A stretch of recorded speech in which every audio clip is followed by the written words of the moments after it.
Southern Miss repeats as Sunbelt champs. It's Locked On Sunbelt.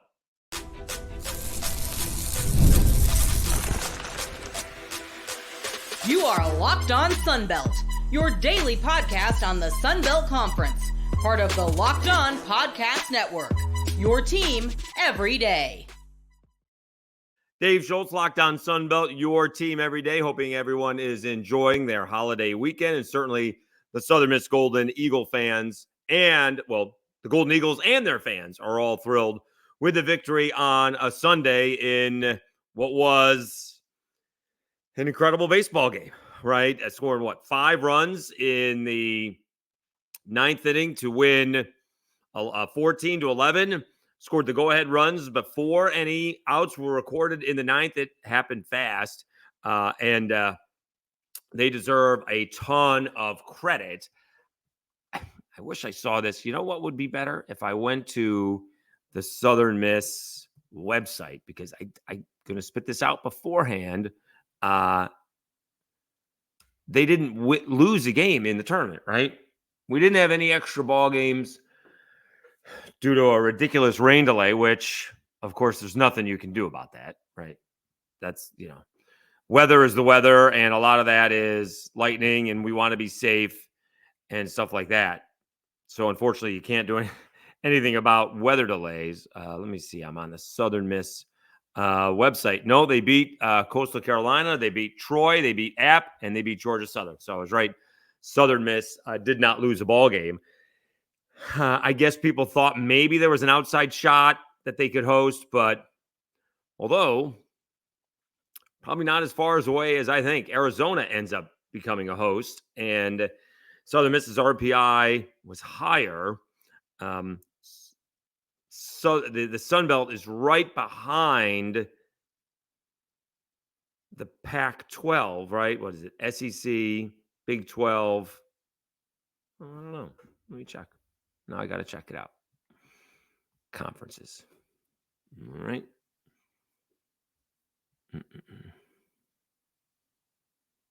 Oh, that's not going to, that's the wrong one.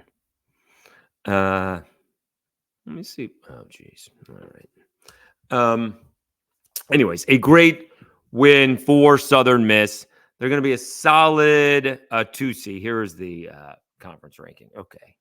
So the ACC, I'm sorry. So it's the SEC, ACC, Big 12, Big 10, although that just happened at the end. And the Sun Belt was 5th. The Pac-12 actually behind the Sun Belt. But Arizona won the regular season and the conference tournament. For whatever reason, I got in the middle of a discussion. It wasn't really an argument, but it was a discussion on Twitter. Some people are more biased than others. Anyway, nonetheless, Southern Miss will be a 2 seed, and watch out for Southern Miss. Why can't they make a run, especially if they're off to not a national seat?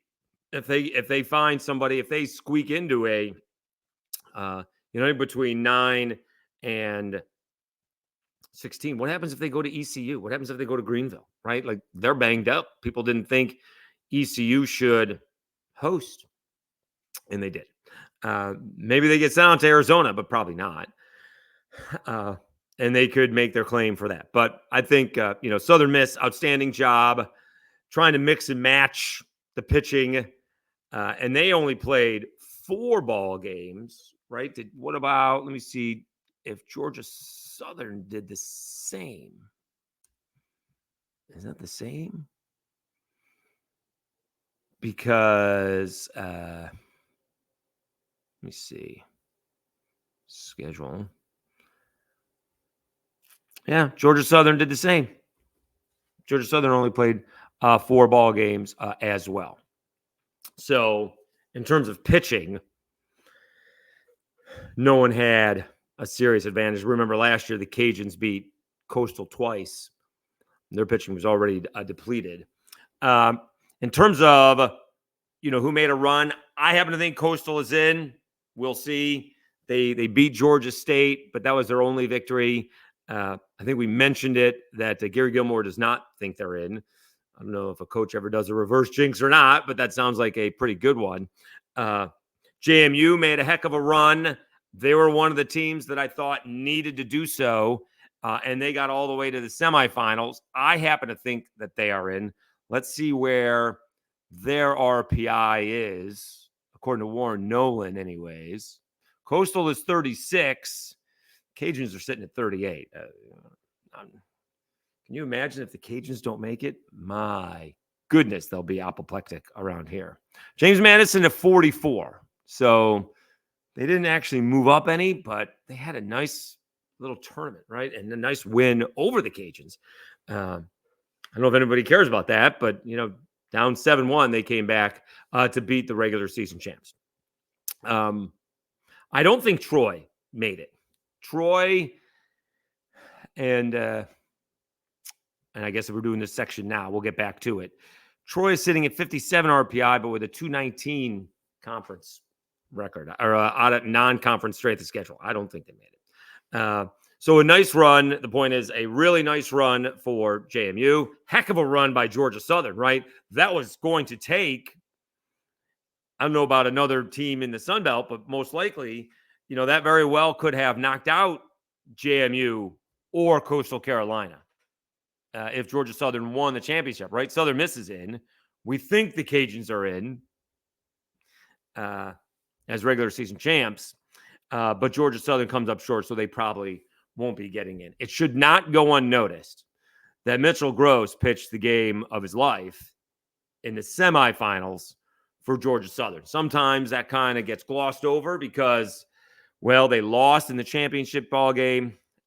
Georgia Southern had 2 complete games all season long. One by Ty Fisher. Is that ironically or coincidentally or neither against Southern Miss a few months ago? Their only other complete game, and there was one unearned run, was by Mitchell Gross in the semis, sending Georgia Southern to the championship ball game. That, they don't forget Blake Marshall around here too much, the innings that he threw in last year's Sun Belt Conference tournament just to get the Cajuns to the championship round or championship game against Southern Miss. I hope they don't forget about Mitchell Gross's effort in Statesboro. That is a heroic effort, not only pitching all that he did, but what that does is saves the bullpen necessarily what they needed. Can you imagine what that bullpen would have been even if he just threw like 5 shutout innings? So, and they just could not get out of that top half of the 9th inning. It was spinning out of control very, very quickly. All right, so Southern Miss is in. Again, the Cajuns are in, we think. We'll go over more about that, probably repeat ourselves in the third segment. But I do want to talk about the Sun Belt Conference tourney attendance. And I'm going to tell this beforehand, and we'll do it next. I'm not sure I have an answer for it. And I'm not sure there is a good answer for it. And should also be noted, the Sun Belt's not the only conference that has an issue with conference tournament attendance. All right, we will do that after I tell you about eBay Motors.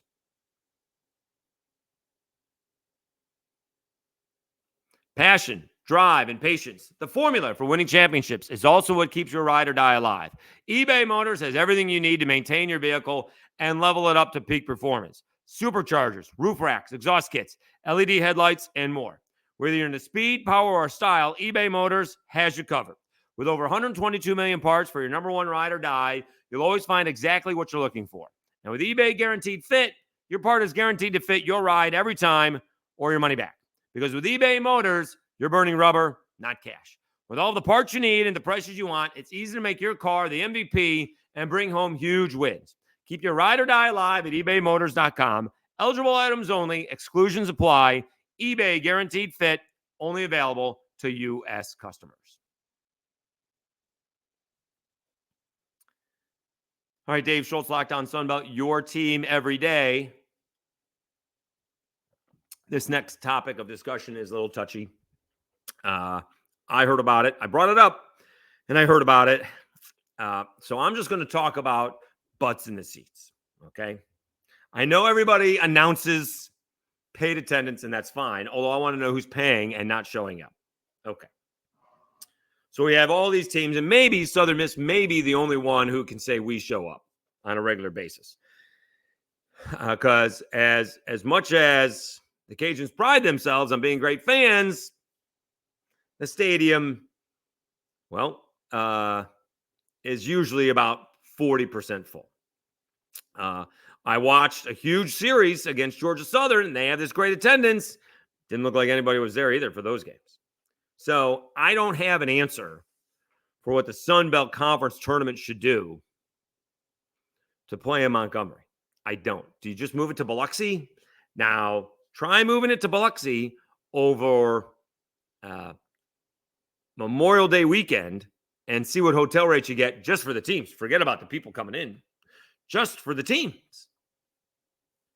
So that's not going to be cheap, right? That's a big holiday weekend. It's the unofficial start of summer. Obviously, if you've never been there, right, the ballpark where they play, what is it, the Shuckers? I mean, it's right there on the strip.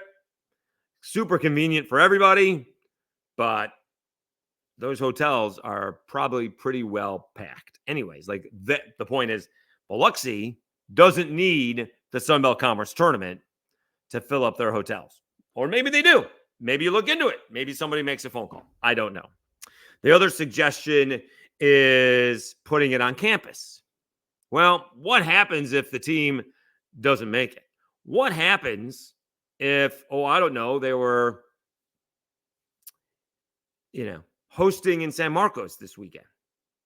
Do we think that the attendance would have been any better? I don't think so. Who's going to show up for Sun Belt Conference tournament games that doesn't involve the Bobcats and nobody's on campus anyways, right? The campuses are empty for the most part.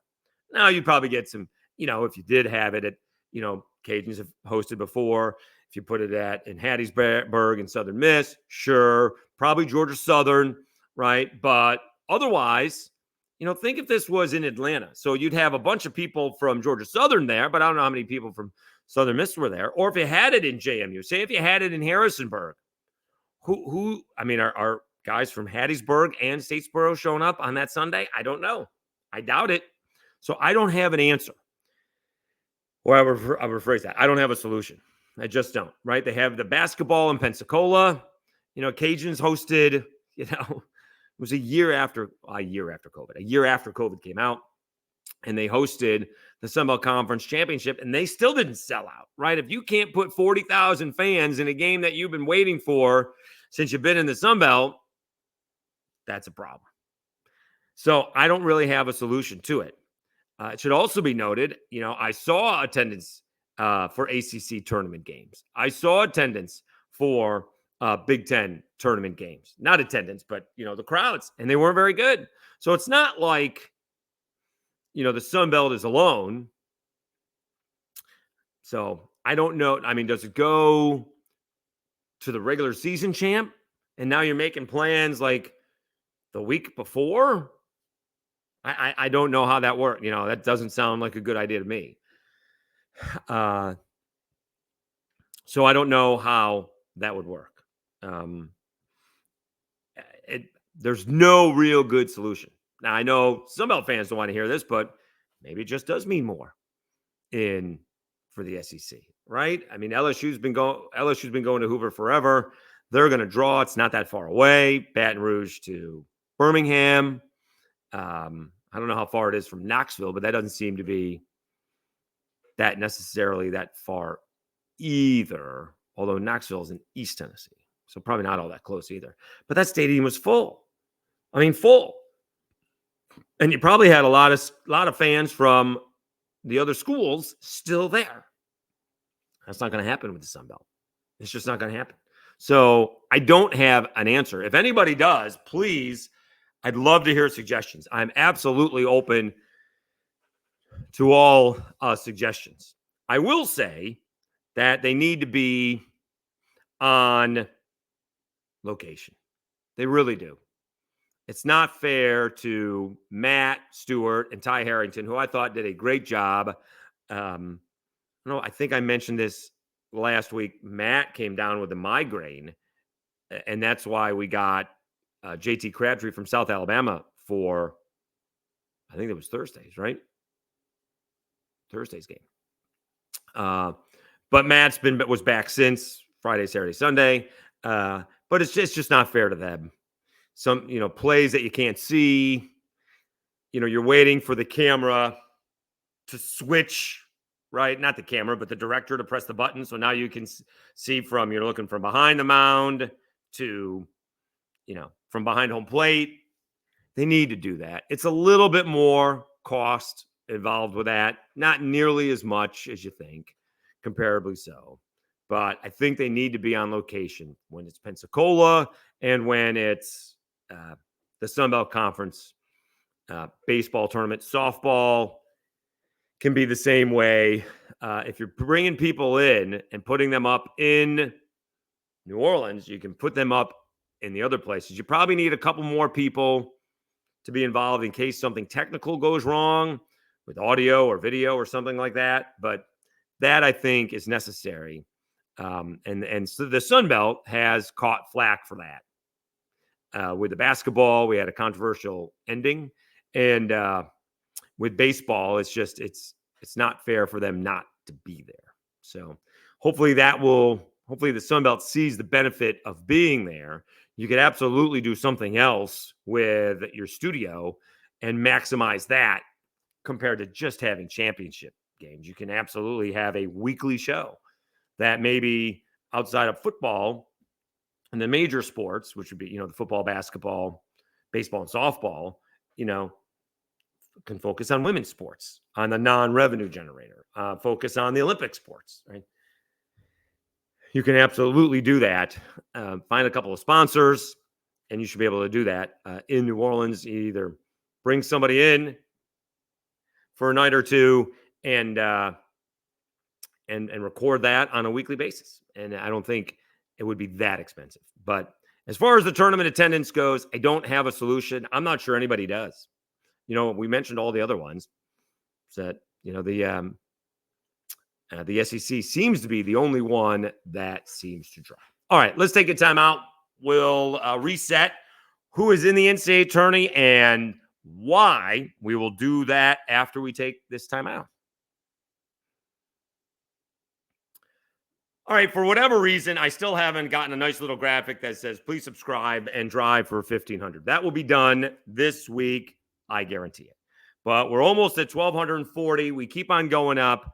We're getting closer than you think. Maybe get to 1,300, depending on a nice little matchup in the Super Regional. We really took off last year when Southern Miss took on Tennessee. And of all things, we had an Applebee's controversy. But thank you so much for all of your support. It does feel like a little bit of a Sun Belt family doing this thing. I know I tend to be a little bit biased with the teams that I cover mostly because I am here in Lafayette and I covered South Alabama in Mobile. But I try to do my best, see if we can get the beat writers for football on and sort of do that. I think we've exhausted our coaches' interviews, but we'll keep on going. We got baseball still for at least another week, if not two, and we'll see if anybody makes a run to the World Series. And then we'll do some football previewing as well moving forward. So there's still a lot to do. It'll be a little bit less in June and July. And then, we're not that far off. We're about 2 months away from Sun Belt Media Days and the opening of football camp. So it's the game that never ends, and I do appreciate all of your support. Please subscribe to Locked On Sun Belt, your team every day. All right, Dave Schultz, Locked On Sun Belt, your team every day. Who is in and who is out when it comes to the NCAA tournament? All right, we will find that out at noon Eastern time, 11 a.m. Central time. Cajuns have a watch party at a local establishment here, so we'll get their reaction immediately. Southern Miss is obviously in. They get the automatic berth. And again, teams like Coastal and JMU are very thankful that they did, because I happen to think they're both in. But would one of them have been out if Georgia Southern won?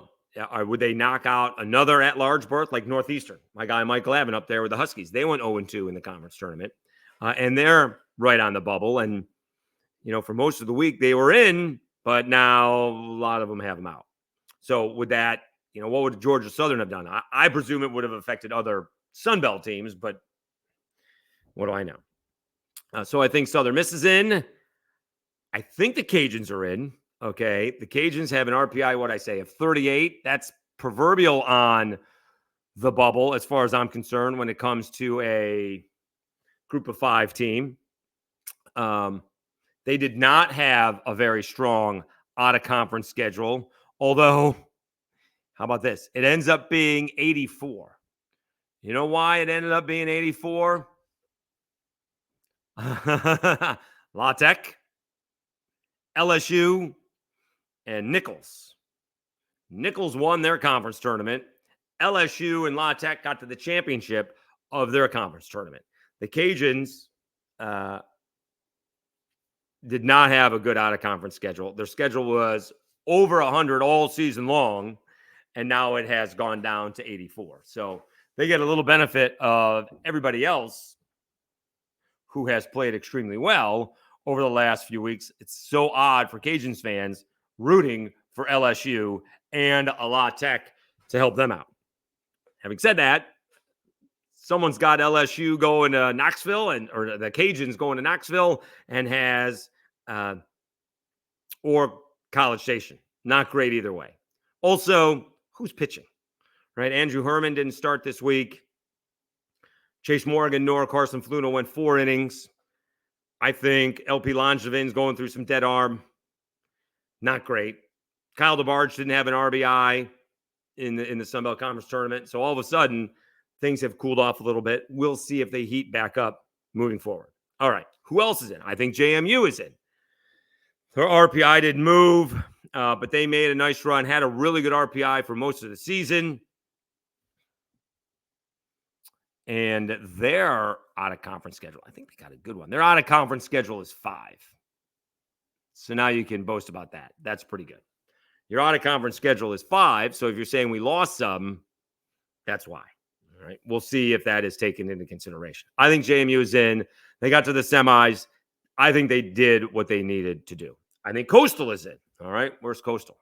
Their out-of-conference schedule, not as good, but they're sitting right there as well. 36. Out-of-conference schedule is good. 3. My bad. I didn't think it was. But out-of-conference schedule is 3. That's outstanding. So that's why those teams are getting in. And if there is a, flip of a coin between Coastal Carolina and another team that have similar resumes, although tough to be similar with a non-conference schedule is 3 in the country, they're going to give Gary Gilmore the benefit of the doubt, I think. All right. Right or wrong, I think that's what's going to happen. But now you compare that to Troy. So, again, Coastal is 36. And JMU is 44. Again, Coastal's got the 3rd-ranked non-conference schedule in the country. James Madison's got the 5th-ranked non-conference schedule in the country. RPI for Troy is 57. Here comes the problem.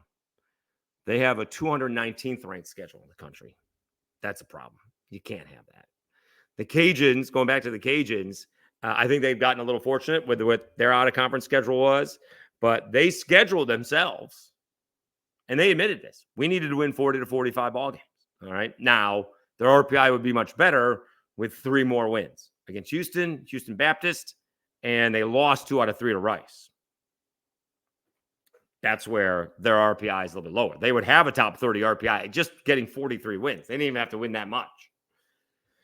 But those were all home games and games they should not have lost. Now, they got off to a slow start, and then we know they went on the 16-game winning streak. But Troy, never able to overcome it, right? They're sitting at 219th. That's not a great schedule at all.